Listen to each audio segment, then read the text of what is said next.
All right, welcome everybody to the weekly review in certified photo training. And I just want to go ahead before we get started, for you new people out there, what we like to do is we host different challenges within the group. And from there, every Monday or Sunday or Monday, Kia and I judge the contest. And I like to go over everybody's images along with their settings just so everybody can kind of learn from each other and just improve as a group and as a whole, and that's why we're all here in certified photo training. But before I go there, I wanted to announce a super special event that we have coming up. So you see my screen here. Yours will probably look similar unless you're on mobile or something. But if you're watching this right now, go ahead and navigate over to events. And then while you're in events, you're going to see right here, Master the Art of Photography in months and not years. This is an online event. It will be a live event. What I want everybody to do is go ahead and click that. And it's at Wednesday at 12 p.m. And that will be Eastern time zone, and which will be 5 p.m. GMT. And looks like we already have 44 people going, 17 maybe, and we could only invite 500 at a time. So what you're seeing there is I don't know how to invite everybody else. If somebody knows, if you're watching this, you know to invite everybody else. But this is what we'll be covering. So, like I said, this event will start at 5 p.m. and this is a super special event that we've worked really hard on. So I want everyone to be on that.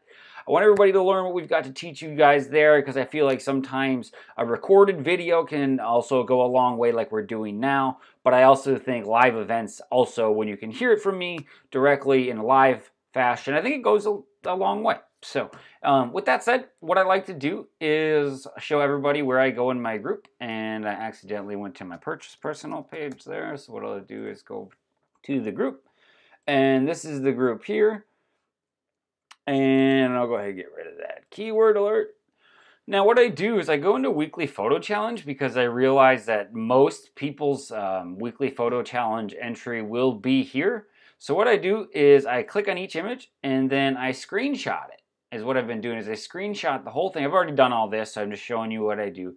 I screenshot everybody's entry that's in the weekly photo challenge popular topics. So I go ahead and I go through, and obviously I exclude myself and like Kia and stuff.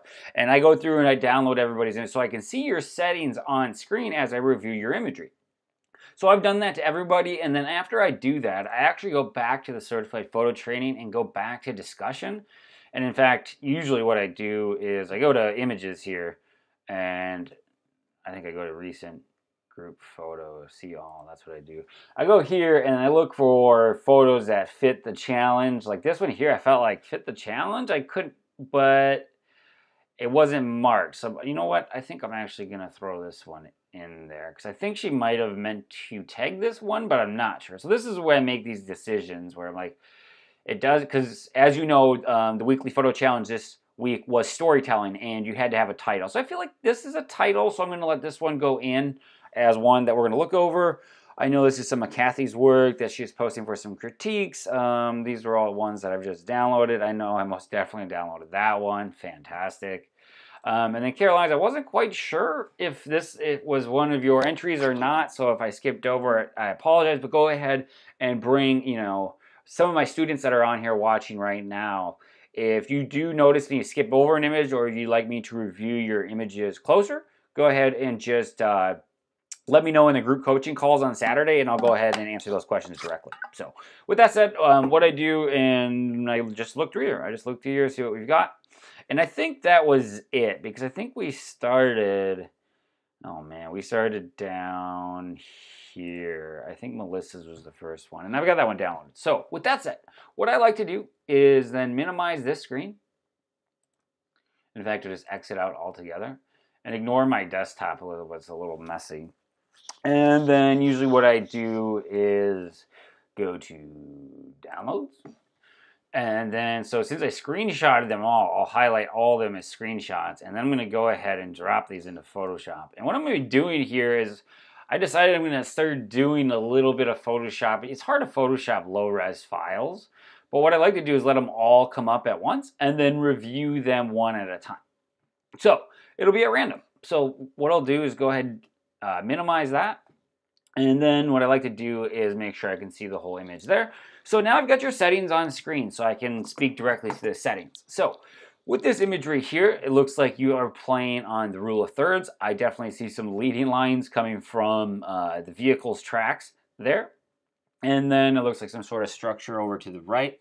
And Amanda, I think I'm noticing again, I'm not sure if it's the way you're exporting your images, but I feel like even though this is compressed in Facebook, there isn't the resolution here. And we talked about that. So will you let me know whether or not you're exporting via a mobile app? I'm just wondering if, like, for some reason, or if you're posting via a mobile app, even though this is a compressed Facebook file, for whatever reason, it's lacking resolution. The exposure looks great, but the focus isn't even clear just because there isn't enough resolution. Although I'm assuming the focus is right here, and it looks pretty sharp there. So, but you can see, you know, you do the, if I check, you know, I'm at 100% now, and it looks it looks more pixelated than it should, I feel like. If you notice here, you'll notice like the little blockinesses. Like, I'll try to pick some out there. You start to look at, this is what compression is. You see those little blocks? It's basically taking like 20 pixels and simplifying those 20 pixels at a time, or 50, or, you know, depending on your compression value. If that makes sense, because when you zoom way in on an image, obviously these are individual pixels, but you can see that there's also these squares, and you can't even get a proper selection on them sometimes. That's what compression is. So I'm seeing that both with your Facebook photos, but also I'm not sure if it's a Lightroom thing. So let's make sure we take care of that for you on the next coaching call, because it could very well be as simple as you're just uploading it in the wrong way, or exporting it in the wrong way. But I'm definitely seeing more there. As far as story tells, I mean, definitely tells a story to me. I definitely wouldn't want to be in the cold right now. It's cold enough here in North Carolina, but winter is on its way. So let's bring up the next image here. And this one, I remember this one coming through. This one made me laugh because I thought it was creative, and I always appreciate a good reflection. And then, you know, of course, we're going to look at the title, and it says, "Keep your socks." Uh-oh. Well, see, that's what I'm talking about, everybody. That's what I'm talking about. Storytelling is when you attach a specific title to it, it can add so much emotion to it.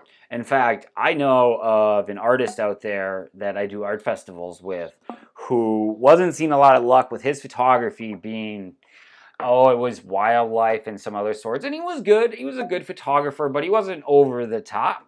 But as soon as he started adding like titles like this, you know, like as soon as he started adding, like, let's just say add, you know, just say uh-oh or whatever, you know, you do that text in a nice way, he suddenly was making tons of sales just by doing that. You know what I'm saying? Like, so there's things that you can do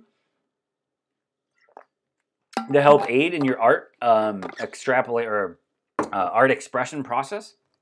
But, you know, it's this one guy was telling me about whatever the phrase was. I mean, it would take me, I wouldn't be able to remember that. But the phrase was that he added like 700% to his sales for that piece of art.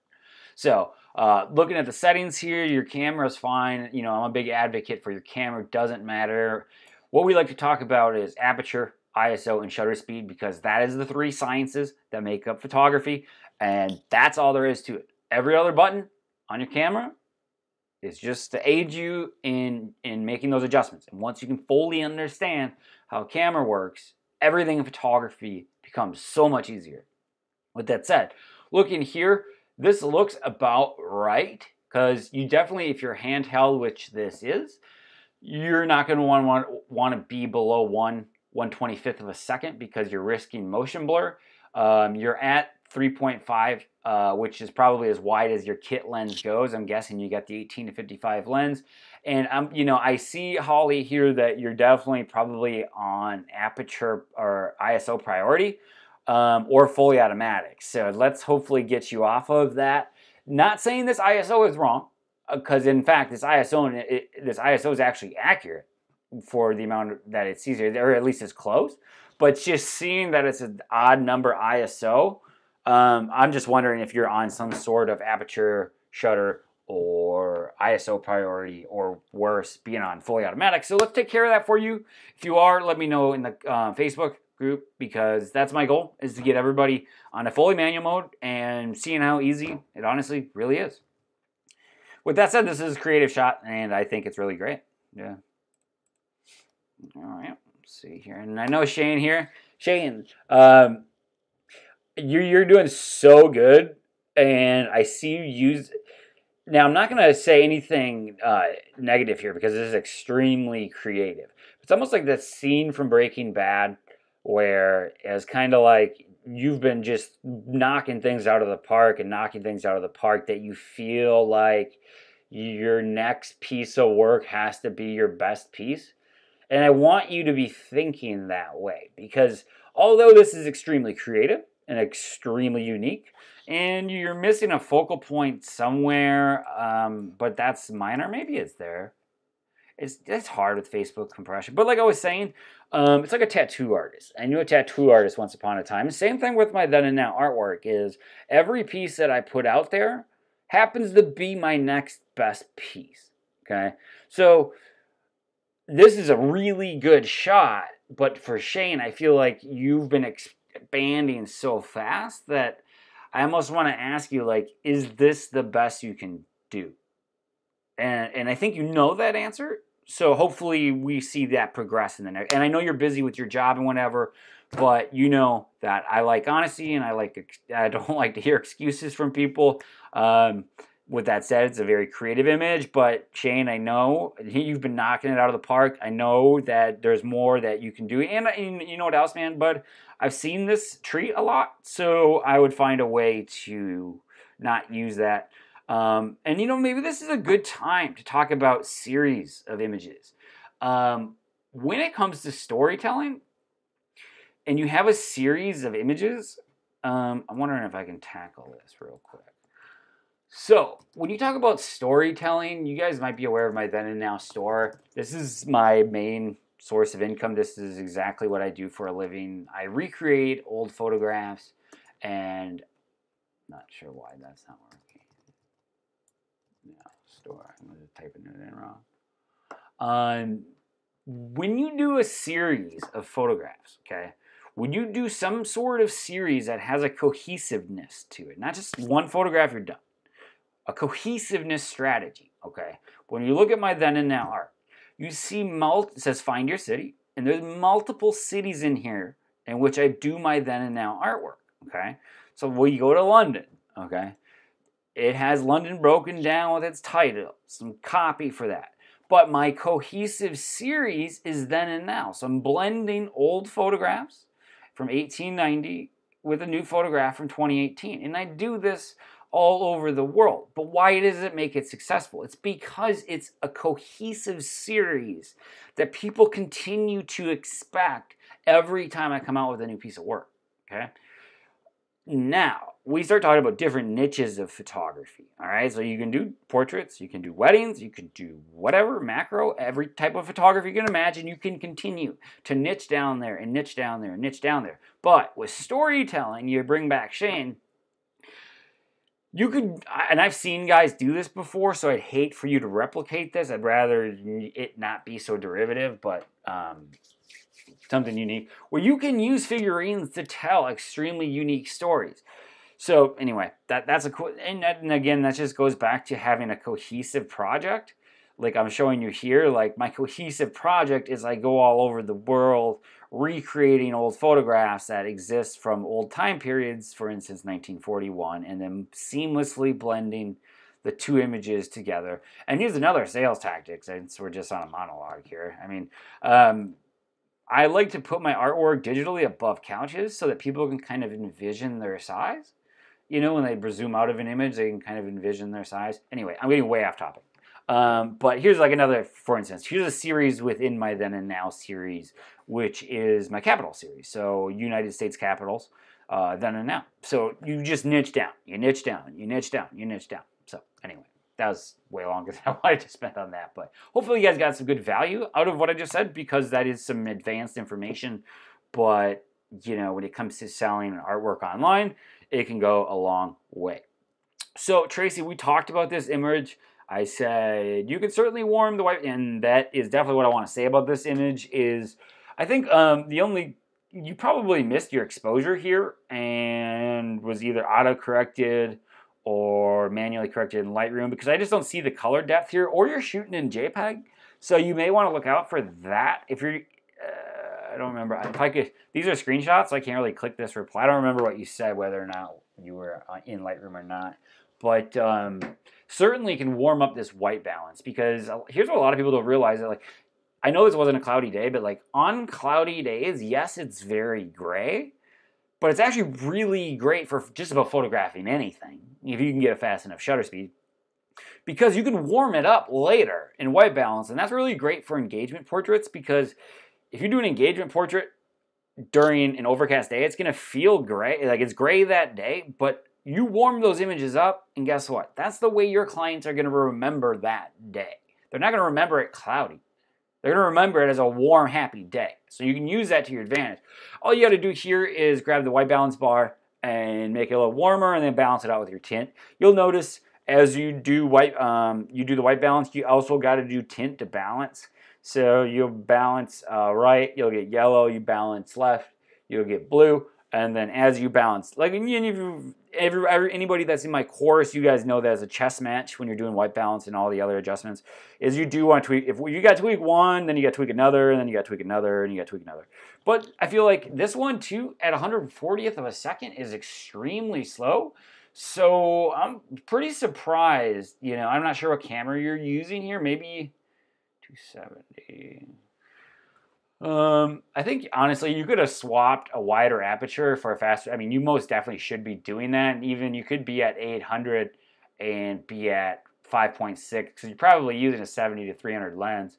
I'd probably be at 5.6 at 800 at like 160th of a second. You know, that math would work, and you'd get a similar exposure. But this for 270 millimeter at 140th of a second, that's really sharp. I'm surprised. So. Moving on from there. Melissa, hi.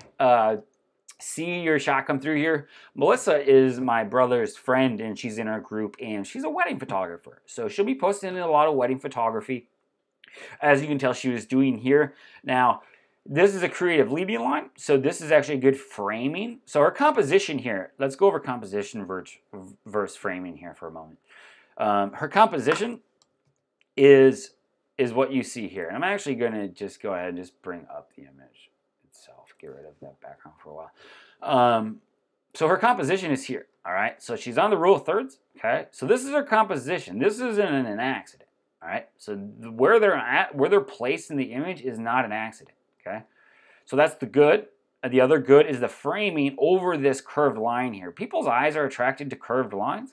So anytime you can frame somebody over a curved line like this is also excellent. So that's another good. Another great is this sunburst that you're getting here. Now, looking at this sunburst is excellent. That's fantastic.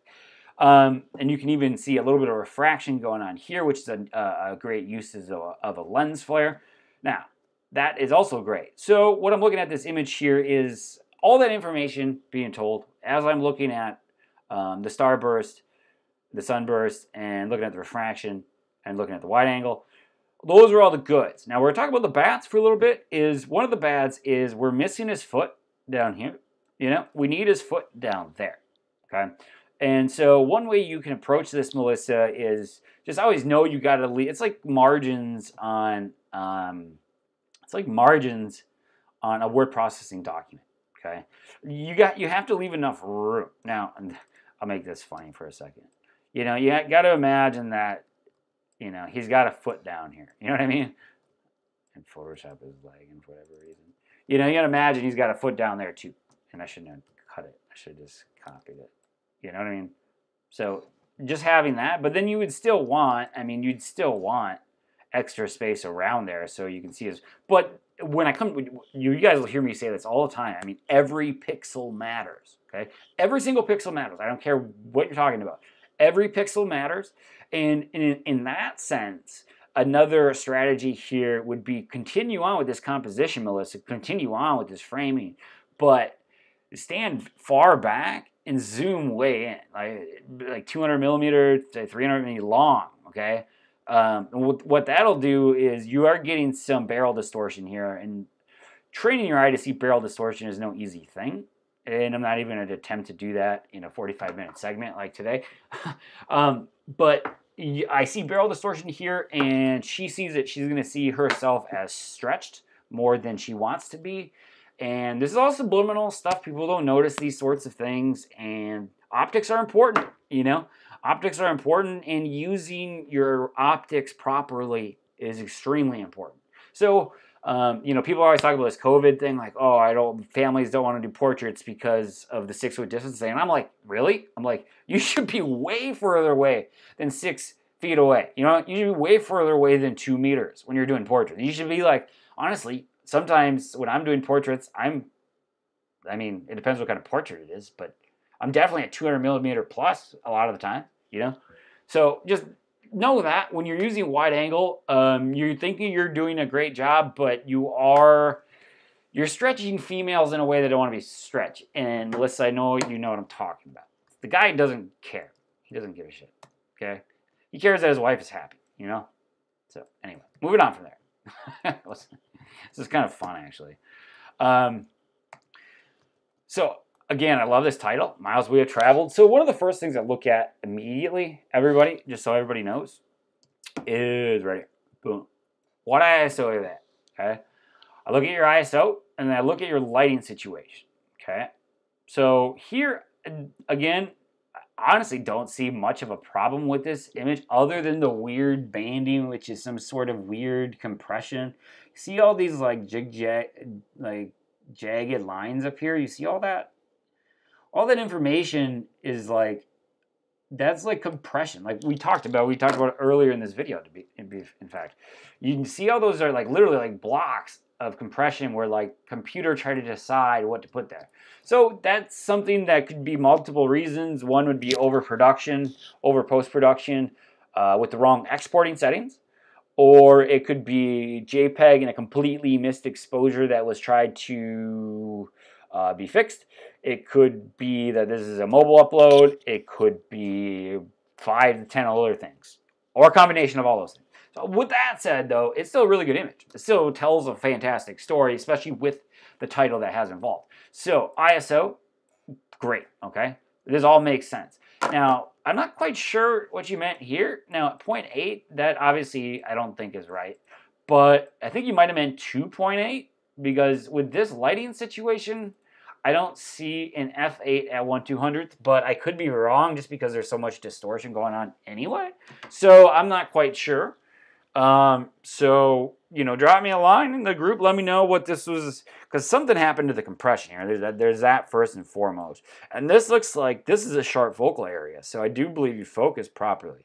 And honestly, maybe you were at, okay, all right. No, that would make sense either. Yeah, it's a great story. It tells a great story. You know, I can imagine, and you know, something like this, the story that it tells me is the movement. Okay, so like these are, I can feel the motion of those. And again, that's what storytelling is all about. Thought, feeling, emotion, something that you place into somebody else's mind. Whether it's not what you had in mind when you photographed it, that's not necessarily your, I mean, that's an optimal goal, but that's not necessarily the end goal that's going to happen, because, you know, art is subjective and people read it the way that they read it, and that's what makes art as it is. Coming from Sharon Goss here, shooting again, loving to see that. Let me go ahead and minimize this. It's really funny, everybody, trying to manage multiple screens at once and record the right one. One time we did this and we recorded the wrong screen, and so we had a little bit of technical issues earlier. Typically we do this in a new production area, but we had a couple of technical issues, so I feel like doing it this way was simpler and more effective. And I actually like doing it this way because I'll be able to actually go over your settings, which is kind of nice, you know. So when I'm looking at this one here, definitely playing on the rule of thirds. So, you know, you imagine that your photograph is broken up in such a way like that. Sharon's got her rule of thirds right here. So usually the rule of thirds is wherever you focus, you know, wherever your rule of thirds element is. So this element being, I don't even, the safety thing. My brain is, life jacket or something. This is her rule of thirds, okay? Now, this is real important. I'm going to look at her settings real quick. Handheld, so at 1/400th of a second, ISO 2. She's at the right exposure value, so that looks fine. But I want everybody to look at this horizon line back here, and Sharon, you especially. Sharon's in my course as well, as you guys know. This can be often overlooked, especially when it's in the background, but you would be surprised, everybody. This might seem like a minor detail, how this line is not lined up, is not flat with the edges. That's why this line is nice to use in Photoshop. This needs to be cropped like that so that this line is straight. See what I'm saying? Like, you would be surprised how far that little bit of detail goes, okay? So know that, like, that should, when you're out there photographing, this should be one of the first things you don't even think of. It happens like breathing. You hear me talk about controlling your breath when you're photographing handheld and all that kind of thing. Same thing with lines, okay? I mean, especially horizon lines, and I believe Sharon's on Lake Michigan here, just by an educated guess. When you're doing the lines, horizon lines, it's very, there's nothing more important than getting your lines straight. That does not mean to tilt your camera, okay? There's a big difference between getting your horizon straight and squaring up to whatever line it is, okay? You may have to move your body completely if the line is close to you, because you can't tilt your camera, and you can tilt your camera and get a straight line, but your people are going to be crooked. See what I'm saying? So sometimes it's a matter of just making sure, and that's the way depth works, is when you have a horizon line off in the distance, it's a lot easier to flatten out by just barely turning your camera, as opposed to a line that's right on top of you that you can't necessarily get straight without actually having to physically move your perspective. Not your lens, but your actual body perspective, if that makes sense. Other than that, what was your title here? Season's End? Perfect. Boom. Nailed it. Crushed it. Kathy, I saw this beautiful creature come through. Looking at your settings here.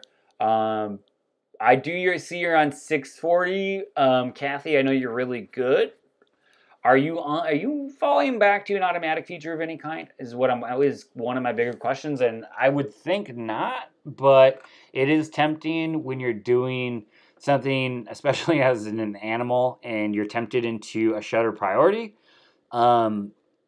If you're still there, Kathy, if that is you, let me know, because there's things that there's little shortcuts you can do when you know you need a specific shutter speed and an ISO change on the fly. Like, I just hope that we keep you off of manual. I know you've taken other courses before, but with that said, this image, let's check out the rule of thirds of this one. Boom.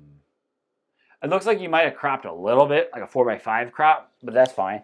That in a windy day, you couldn't get a sharper focal point. And everybody that is watching right now, again, this is compressed, but I want everybody to look at Kathy's. I want to everybody to look at Kathy's focal point here. The sharpest part of this image is like right here. And what aperture were you at? I think you were at a low aperture, 3.5. Yeah, that makes sense. So Kathy's image is amazing. Her focal point is here, and she is at, she didn't tell me her focal length, but a longer focal length, I guess. All right. You guys see this focal plane right here? You see how this area right here is sharper than this area right here? This is the focal plane that the dog is in. When you hear me talk about wide focal planes, this is what I'm talking about. So in order to capture something that's you have to create a focal plane. And you create a focal plane by creating a focal point. And the entire dog is on the width of the focal plane here. You see what I'm saying? So that's why the dog is completely sharp. Now this is advanced focusing, but that's what we're doing here. We're going to continue to get everybody better and better and better. There is nothing this image is pretty much pure perfection. Although you cropped a little bit, and Kathy, I want to show you something quick.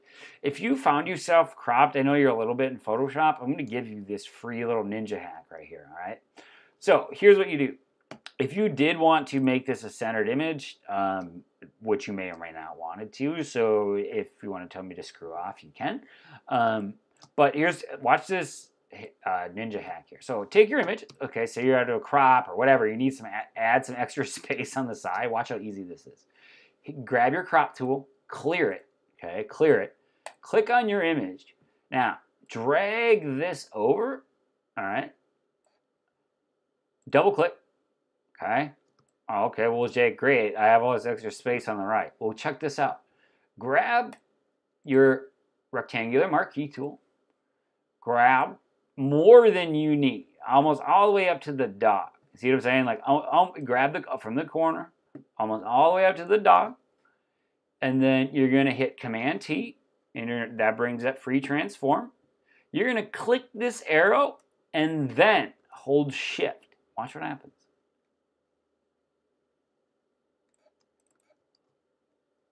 So that's a little ninja hack I use all the time to widen an image, most especially if a client of mine requested a size in which was shot in a different format. So actually I have to add space. So Kathy, if you're watching, you watch it right now. That gave you a preview into what's in our Photoshop class, just so you know. Other than that, I mean, if you wanted the rule of thirds, just go for it. But anyway, moving on from there. Let's see here what we've got. So first thing, Richard, what I see here, ISO, good. Shutter speed, could have slowed that down a little bit, no other than just because you could have used a little bit more brightness.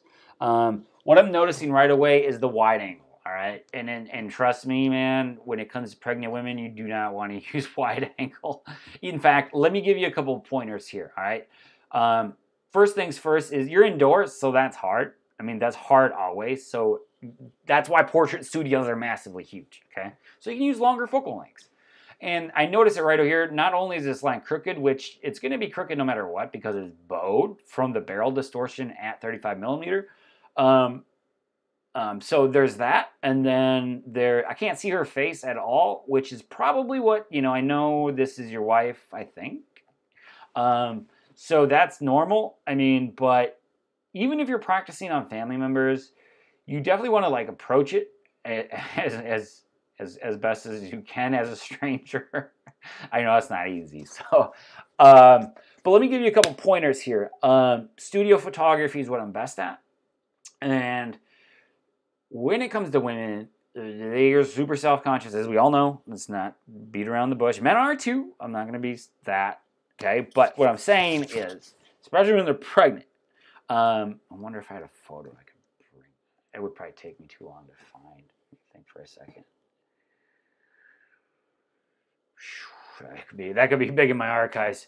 So anyway, so what we're looking at right now is broad lighting. Okay, so what that means is the area that is facing the lens in space. Okay, in space, the area that's facing the lens is lit directly, straight on. So imagine a flash unit firing. Okay, I don't think that's what happened here. In fact, I'm pretty sure that's not what happened here. But that would be broad lighting. Okay, here is what you do, most especially with females, but here's how you get depth. You get a studio light or whatever sort of light source. And let me just see if I can build it out here for you. You get a light source, and I'm not even kidding you, like you get a light source that is almost directly behind her. I'm just going to put some crap together here for Richard here. So what you want to do is imagine that this is, in fact, let's turn it like, I don't know, yellow or whatever. Imagine this is like your softbox or whatever light source. This is your window, okay? Whatever. You want your light rays to, let me just, I guess, the sense of using brushes. You want your light rays to come out from behind your subject, all right? If you position your light source in such a way where you do this, guess what happens? You want in space, or your subject is in space, you want the shadow side of them to face the camera, not the lit side, okay? This is called short lighting. And what happens is, trust me, man, on females, this all turns to shadow, and you get this nice, and this is obviously, I apologize, man. I'm trying, I promise you my intentions are best here. You get this S curve, all right? You get this S curve of a rim light, And this is all in shadow, and all she sees is that beautiful line right there. She don't see all of that. She sees that, okay? And anybody watching this right now, I don't care if you disagree with me, but I did maternity for a long time. This is how you do it, okay?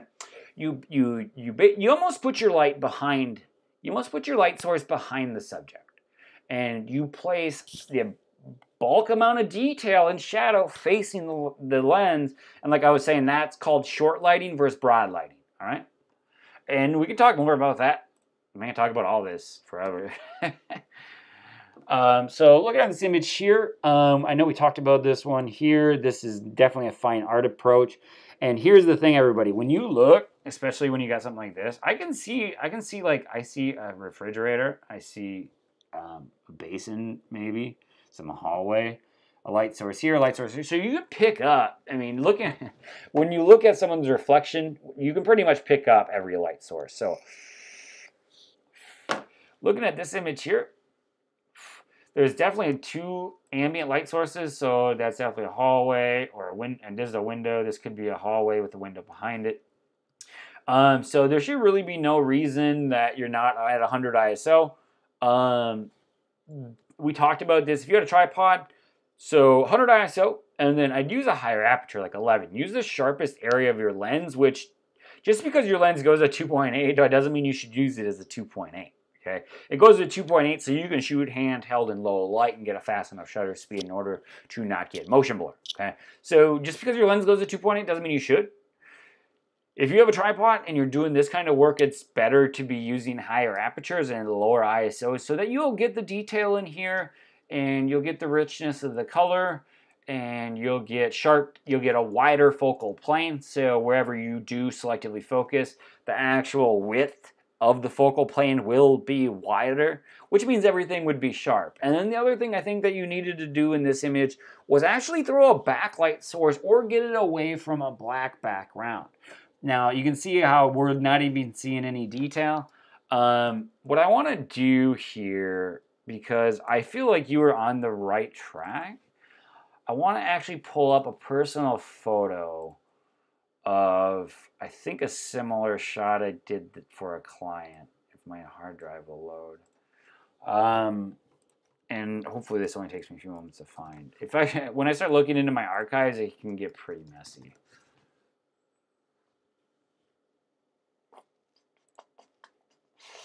So it would probably be under final edits. I did a wine pouring shot similar to that once upon a time.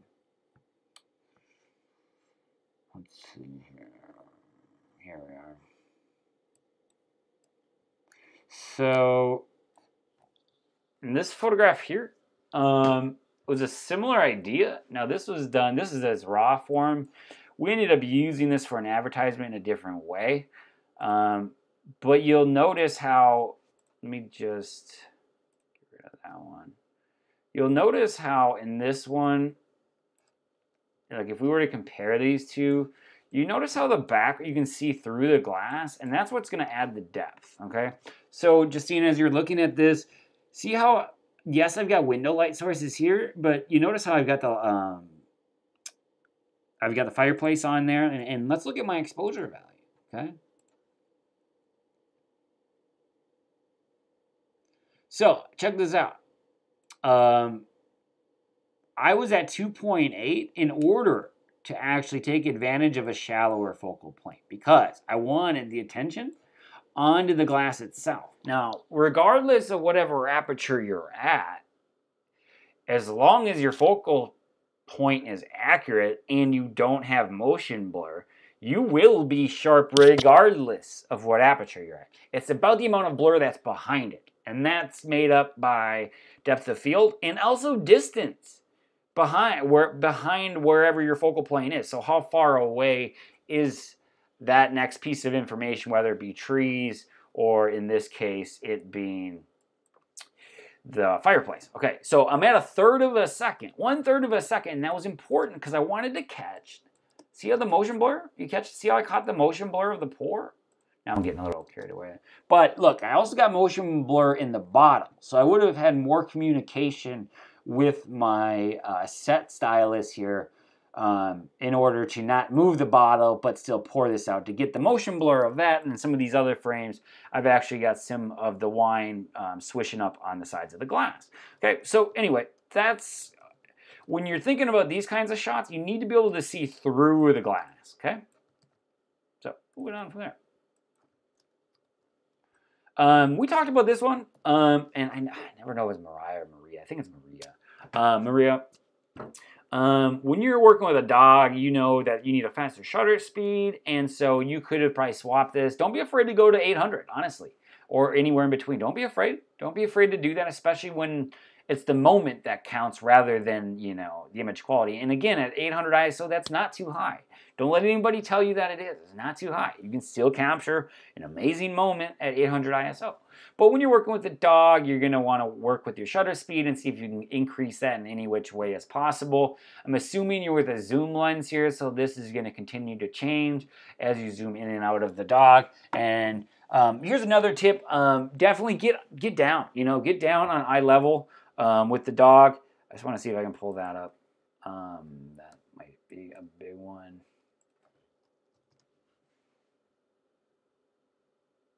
So when you're working with animals, you want to approach more like this. When you meet them eye to eye, you now place the background behind them instead of like here would be the deck would be his background if it was photographed in this perspective.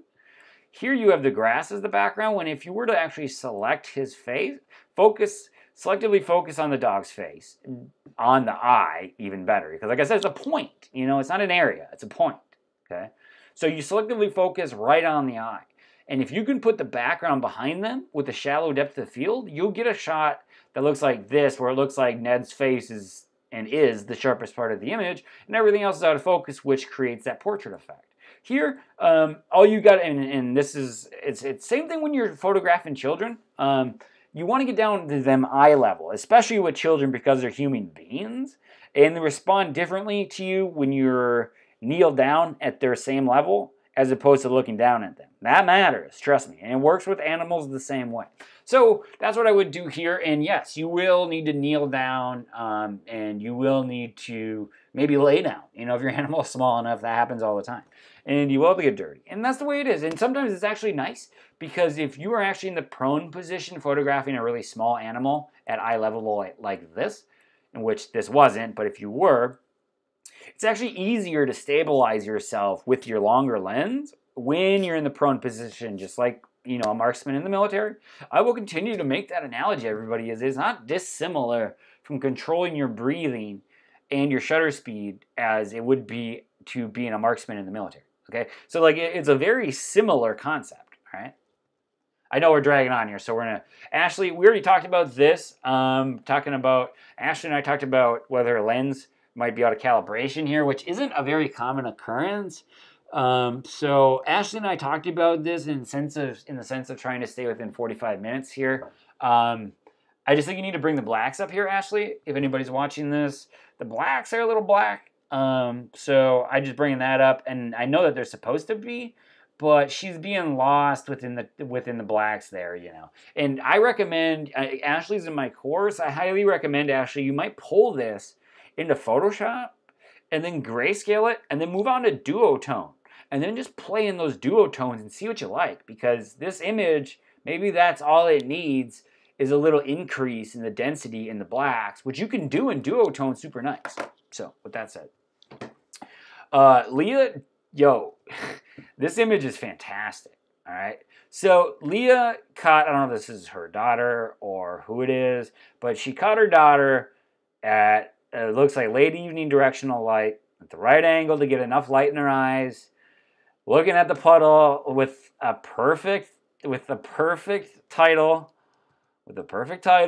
and then she realized she had to flip her camera upside down in order to get the reflection to look. I mean, this just perfect, fantastic, and just the title, everything. I mean, if you want to look at good storytelling, this is it right here. This is it right here. Great job, Leah. And then Misty, we're gonna talk about this image for a bit because I know you have those two studio lights, but they're not strobe. So what she's actually using them is as lamps. And yes, you can use that, but similar that we talked about in the last video, Mistia, or earlier in this video, is when you actually place, I'm going to see if I can create another box here quick. I want you to imagine that this is behind them in space, okay? And this is each one of your strobe lights. Move that, I guess. So, you know, this is your strobe lights in space, okay? So imagine they're actually behind your subject, all right? Just yellow click that. So imagine these are your lights, all right? But this is they're behind, so maybe I shouldn't do it at, you know, these are your lights, okay? Oops. These are your lights right here, okay? Instead of having them like right next to you where you're standing as the photographer, place them behind your subject just a little bit, okay? Just a little bit. And I'm wondering if... So every time I think about going into my archives, I kind of hesitate because once I start bringing stuff up, it kind of becomes a nightmare. So let's just see what I've got in here. I don't think I want to click on that one. It's a mess. Please excuse my mess. Maybe this is a good example. You know what? This is a great example. All right. So let's use this one as an example. So you'll notice here that the closest side to me as the photographer is actually in shadow, okay? So that means that her light is right here, almost behind her, almost directly to the side of her. So don't put your lights right next to yourself. You actually want to put them, because remember, you're lighting your subject. You want to create dimensions. So you want to move those lights around behind them, okay? So that's the best way to approach that. And then other than that, let's look at your settings. Family Feud, that sounds funny. I like that story. 2.8, 500. Misty, you do have a tripod. So yeah, I mean, that's tough. I mean, that is tough. Do you have a flash unit, Misty? Because if you had a flash unit, you could actually bounce it off the ceiling. You would actually, because that's the other thing that I see with this image is similar to that other image with the wine bottle is, let's see here, is that you want to be able to separate them from the background in some way. And like I said, if you put your lights back here, you can do that. You know what I mean? But your lights have to be back there and not right here on top of them. It's hard to show. It's hard to show what it should be in 3 dimensions in a 2-dimensional image when it was in 3 dimensions, if that makes any sense. I will show you how to do that, though. I can show you an aerial view, which is how I learned it. All right, then we got the Sandbagger Francis here with the perfect image as usual. F11, 100 ISO, 8 seconds, man. Looks perfect, dude. Looks great, except for you guys are driving on the wrong side of the street, which I think you need to mirror this image. I'm just kidding. Pretty cool, man. This one's got everything. I mean, you can see why... You can see Francis is learning why slow shutter speeds is the key to understanding photography, because the more you can play with a slower shutter speed, the more fun photography is, but then the more detail that you can get out of an image, okay? You hit that 100 ISO, even in bright or even in complete darkness, you can hit that 100 ISO. You can hit the sharpest pieces of your lens. You can drag your shutter speed out. You can create light trails like this. Now, when it comes to portraits, it's not as easy. When it comes to portraits, when it comes to portraits, you can still use longer shutter speeds, but you need to have this super effective communication with your client, which is one of the things, I think this is our last image, which is one of the things, it's funny, it brings me to that, which is one of the things, I want to end it with this here, that we're going to be covering on Wednesday. So if you go ahead and navigate over to our Facebook page, and then you go, oops, not the private group, the Certified Photo Trading Group. You navigate here, and then if you go to events, and then you go ahead and click on Master. I want everybody who's watched this to watch this so I can continue to teach you how to make beautiful photographs, but more so because I want everybody to see what it is that you've helped us develop as a group.